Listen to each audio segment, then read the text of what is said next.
ብቻነት ጋብቻ የጋራ ህይወት ሲሆን የመስሪያ ጥሬ ዕቃውም ግለሰቦች ናቸው። በሌላ አገላለጽ ጋብቻ የሁለት ግለሰቦች ጥምረት ነው። ጠንካራና ስኬታማ የጋብቻ ህይወት እንዲኖረን በቅድሚያ ወንዶችም ሆኑ ሴቶች እያንዳንዳችን እንደ አንድ ግለሰብ በብቻነት ጊዜያችን በአግባቡ ራሳችንን ማሳደግና በግላችን ኃላፊነት ወስደን የነገ ማንነታችንን በሚያሻሽል ነገር ላይ ልንተጋ ይገባል። በብቻነት ህይወት ጊዜ ራሱን በአግባቡ የማይመራ ሰው በኋላ የጋራ ለሚሆነው ህይወትም ማለትም ለጋብቻ ህይወት ችግር ፈጣሪ ይሆናል። በዚህ ቪዲዮ በጋብቻ ውስጥ ያለንም ሆነ ወደ ጋብቻ ያልገባን ሰዎች እንደ አንድ ግለሰብ ራሳችንን እንድናይና በራሳችን ላይ ልንሰራ የሚገቡ ነጥቦችን እናነሳለን። ብቻነት ማለት ምን እንደሆነ ሰፋ አድርገን እንመለከታለን። አብራችሁን ቆዩ። የብቻነት ጊዜ ወንደላጤነት ወይም ሴተላጤነት ማለት ሳይሆን አንድ ሰው እንደ ግለሰብ ራሱን የሚያይበትና የሚሰራበት የህይወት ደረጃ ማለት ነው። ብዙ ሰዎች ለብቻ የሚሆኑበትን ጊዜ እንደ በሽታ፣ ቆሞ እንደ መቅረትና እንደ መታመም ያዩታል። ከዚህም የተነሳ አብሯቸው የሚሆንን ሰው መፈለግ እንጂ ራሳቸውን ለብቻ ጠለቅ ብለው ማየት አይፈልጉም። አንድ ሰው ወደ ጋብቻ ከመግባቱ በፊት ለጋብቻና ለህብረት የበቃ ሰው አድርጎ ራሱን ማዘጋጀት አለበት። ሰው ራሱን በአግባቡ እየመራ ለትዳር ከሚጣመረው ሰው ጋር ሊያኖር የሚችል ሁለንተናዊ ዝግጅት ካላደረገ ለጋብቻ ብቁ አይደለም። ራሱን በሁሉም አቅጣጫ ያዘጋጀ ሰው የፈለገውን ያገኛል፣ በሌላ ሰው የሚፈለግ ይሆናል። ህይወት ብዙና የተለያዩ ምዕራፎች በየጊዜው ይስተናገዱባታል። እያንዳንዱን የህይወት ምዕራፍ በተገቢው መንገድ ከተጠቀምንበት ደስ የሚያሰኝና ለሚቀጥለው የህይወት ደረጃ በቂ ዝግጅትን የምናደርግበት ይሆናል። የብቻነት ጊዜ በጣም ደስ የሚያሰኝና ለሚቀጥለው የጋብቻ ህይወት ራሳችንን ብቁ የምናደርግበት ነው። ይህን ህይወት በሚገባ ስንኖረው ወደሚቀጥለው የህይወት ደረጃ በእድገት እየተሻገርን ነው ማለት ይቻላል። ከህፃንነታችን ጀምሮ የምናልፍበት ህይወት መንገድ በቀጥታም ሆነ በተዘዋዋሪ የሚቀጥለው የህይወት ደረጃችንን ምን መልክ ሊኖረው እንደሚችል የመቅረጽ አቅም አለው። በዛሬ ህይወታችን ያለብን ውድቀት የሚቀጥለው ደረጃ ሊያከብደው ይችላል። የዛሬን ህይወት በውጤታማነት ስንይዝ የሚቀጥለው የህይወታችን ደረጃ ስኬታማና አስደሳች እንዲሆን እያመቻቸን እንሄዳለን። ለብቻ መሆን አንዱ የህይወት ምዕራፍ በመሆኑ በትክክለኛ ጊዜው በጣም ደስ የሚያሰኝና እንደ ዕድል የሚቆጠር ጊዜ ነው። ለብቻ መሆን እንደ ህመም ታይቶ ሐኪም ሊፈለግለት አይገባም። እንደ ችግር ተቆጥሮ አማካሪ አይፈለግለትም። እንደ ውስንነት እየታየም ያለ መብቃት ስሜትን ሊፈጥር አይገባውም። የብቻነት ህይወት ትልቅ ስራ የሚሰራበት የህይወት ደረጃ ስለሆነ ይህንን የህይወት ደረጃ በአግባቡ የያዘ ሰው ስኬታማ ጋብቻ የመመስረት መጠኑን ያሳድጋል። ለብቻችን ባለንበት ጊዜ በራሳችን ላይ አተኩረን ብዙ መስራት አለብን። ምክንያቱም ኃላፊነት የወሰድንለት ሰው ወደ ህይወታችን ገና ስላልመጣ በሙሉ ትኩረት ራሳችንን ለማሻሻል ጥሩና ምቹ ጊዜ ነው። አንድ ሰው በብዙ ኃላፊነት ከመጠመዱ በፊት ያለው ጊዜ ለራሱ ህይወት ሙሉ ኃላፊነት በመውሰድ እድገቱን በተፋጠነና በተሟላ መልኩ ለማሳካት የሚያስችለው አመቺ ጊዜ ነው።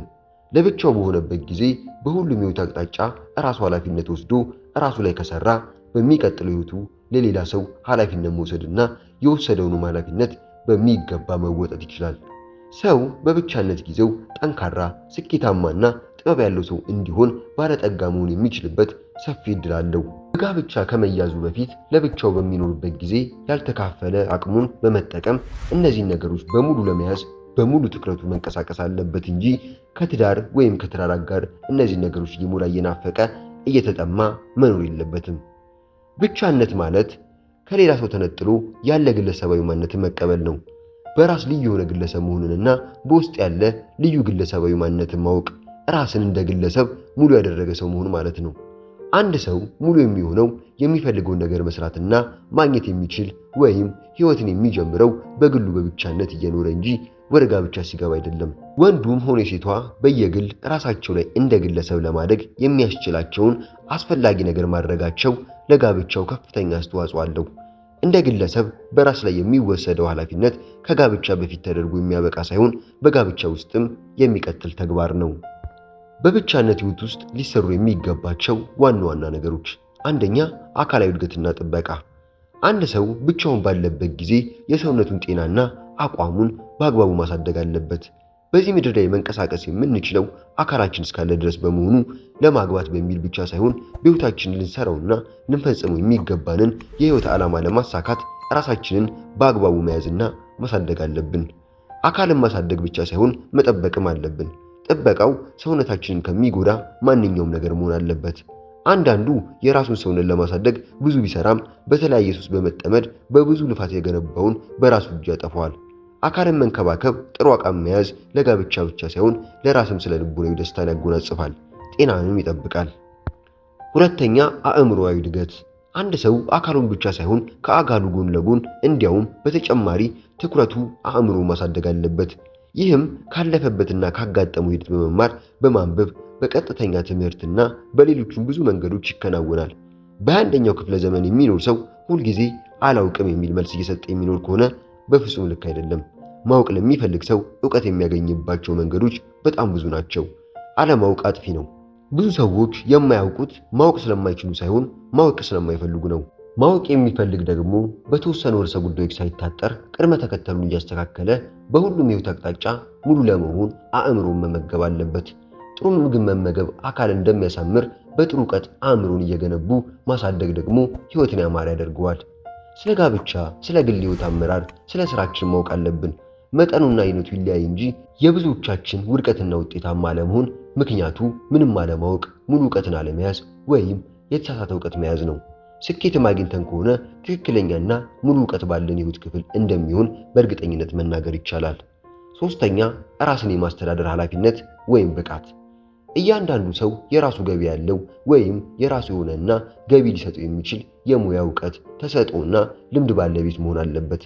አንድ ሰው ለራሱ ህይወት በግሉ የወሰደውን ኃላፊነት መወጣት ካልቻለ እንዴት ለትዳር አጋሩና ለልጆቹ ኃላፊነት መውሰድና መወጣት ይችላል? ራሱን በራሱ በገንዘብ ማስተዳደር የቻለ ሰው ወደ ግንኙነት ለመግባት ሲያስብ የትዳር አጋር ምርጫውን ከጉድለቱና ከችግሩ ጸር አያደርግም። በተለይ ወንዶች ሚስት ሳትይዙ ስራ ያዙ። ቅድመ ተከተሉ ይህ ነው። ለሚስትና ለልጆቻችሁ ጥሩ አቅራቢ የምትሆኑት ራሳችሁን በቅድሚያ በግል በማሳደግ ነው። ራሱን ማኖር የለመደ የሌላውን ለማኖር ጥሩ ግንዛቤና ልምድ ይኖረዋል። ራሱን በራሱ በገንዘብ የማስተዳደር ኃላፊነት በመውሰድ ከጥገኝነት አስተሳሰብ በቅድሚያ ራሳችንን ለማውጣት ደግሞ የአንድ ሙያ ወይም የአንድ ገቢ የሚያስገኝ ስራ ባለቤት መሆን አለብን። አራተኛ፣ በባህሪ ማደግ። በባህሪ ማደግ ከማንኛውም እድገት በላይ ለጋብቻ ግንኙነት ትልቅ ቦታ አለው። አንድን ሰው ማን እንደሆነ የሚገልጸው ስሙና ውጫዊ አቋሙ እንዲሁም እውቀቱ ልክ ሳይሆን የባህሪ ይዘቱ ነው። በሌሎች ነገሮች አድገን በባህሪያችን የበሰለንና ያደግን ካልሆንን ሁሉም ነገር ሊበላሽብን ይችላል። ለምሳሌ አንዱ በስራውና በሙያው ከሚያገኘው ገንዘብ የተነሳ ሀብታም የሚባል ቢሆንና ባህሪው የተበላሸ ከሆነ ሚዛኑን የጠበቀ እድገት ስለሌለው ለግንኙነቱ ችግር ፈጣሪ ይሆናል። በሌላ አባባል ሀብታም ሆኖ ባህሪው ግን የተበላሸ ቢሆን ምን ያደርጋል? በገንዘብ ሀብታም የሆነው በሙያውና በስራው ላይ በቂ ትኩረት አድርጎ ስለሰራ ነው። ነገር ግን በባህሪው ላይ ምንም ትኩረት ሰጥቶ አለመስራቱ የማንነቱን ድምር ውጤት ጥሩ ያልሆነ ያደርገዋል። እንዲያውም የባህሪው አለማደግ ተግቶ በመስራት አድጌያለሁ የሚለውን የገንዘብም ሆነ ሌላ ህይወት ክፍሉን እድገት ሊያጠፋው ይችላል። በሁሉም የእድገት አቅጣጫ እንደሚገባ ለማደግ ራስን መቀበል ቀዳሚ ነገር ነው። ራሱን የተቀበለና የሚወድ ሰው ራሱን በአግባቡ ይመራል፣ ያሳድጋል። ብዙ ጊዜ በጋብቻው ዓለም ትልቅ ችግር የሚሆነው ራሳቸውን የማይወዱ ነገር ግን ሌላውን ለመውደድ የሚጣጣሩ ሰዎች በዝተው መገኘታቸው ነው። ራሱን የተቀበለና የሚወድ ሰው የማያውቀውን እያወቀ በደካማ ጎኑ ለመበርታት እየሰራ ጠንካራ ጎኖቹን ደግሞ እየጠበቀና እያጠናከረ እንደ ግለሰብ ለማደግ ይተጋል። እነዚህ ነገሮች መኖራቸው ደግሞ በሌላ ሰው እንዲታይና እንዲፈለግ ያደርጉታል። ለእርሱም የሚፈልገውን ሰው በቀላሉ የማግኘት እድል ይሰጠዋል። ስለዚህ ዛሬ በብቻነት ህይወት ያላችሁ አሁን ያላችሁበትን ህይወት ደረጃ ወደፊት ዳግም የማይገኝና በጣም አስደሳች እንደሆነ በማወቅ በትኩረት ራሳችሁን በማሳደግ በሁሉም አቅጣጫ ብቁ ለመሆን መትጋት ይጠበቅባችኋል። አምስተኛ፣ ራስን ማወቅ። እኔ ማን ነኝ? በጣም ብዙ ሰዎች ለማወቅ የሚጥሩትና የሚታገሉት የማገባው ማንን ይሁን ለሚለው ጥያቄ መልስ ለማግኘት ነው። በሙሉ ኃይላቸውም የሚሮጡት ያንን ሰው ለማወቅ ነው። ነገር ግን በግንኙነት ዓለም ውስጥ የእውቀት ሁሉ ትልቅ እውቀት አስቀድሞ ራስን ማወቅ ነው። ራሱን በአግባቡ የማያውቅ ሰው እንዴት ሌላ ሰው ለማወቅ ብቁ ይሆናል? እንዲያውም ራሱን እንደሚገባ ለማወቅ ከውጭ ሌላ ክፉ ነገር ምንም ሳይጨመርበት ለግለሰብም ሆነ ለተጀመረ ግንኙነት ጠላት ነው። በጣም ብዙ ሰዎች አደርገዋለሁ ብለው የማያስቡትን የማይገባ ነገር ለማድረግ ሲፈተኑ፣ አንዳንዴ ደግሞ አላደርገውም ብለው የሚያስቡትንና የሚናገሩትን ሲያደርጉ ራሳቸውን ሲያገኙ በጣም ይደነቃሉ። የመደነቃቸው ምክንያት እያደረጉት ያለውን ነገር ሊያስደርግ የሚችል ዕውቀትና አቅም እንደነበራቸው ውስጣቸውን በመፈተሽ አስቀድመው ያልተረዱ በመሆናቸው ነው። በማይሆን ቦታና ሥራ እንድንገኝ የሚያደርገንን ማንኛውንም ውስጣዊ ነገር ፈትሸን የምናጸዳ ከሆነ ራሳችንን በማወቅ ማድረግ ያለብንን ብቻ እንድናደርግ ያግዘናል። ለጋብቻ የሚሆን ግንኙነት ካሰብን ራስን ከማወቅ መጀመር የግድ ነው። ራሱን የማያውቅና የማይረዳ ሰው እንዴት ሌላውን ሊረዳ ይችላል? ራሱን የማይረዳ ሰው እንዴት ሌላ ሰው እንዲረዳው ይጠብቃል?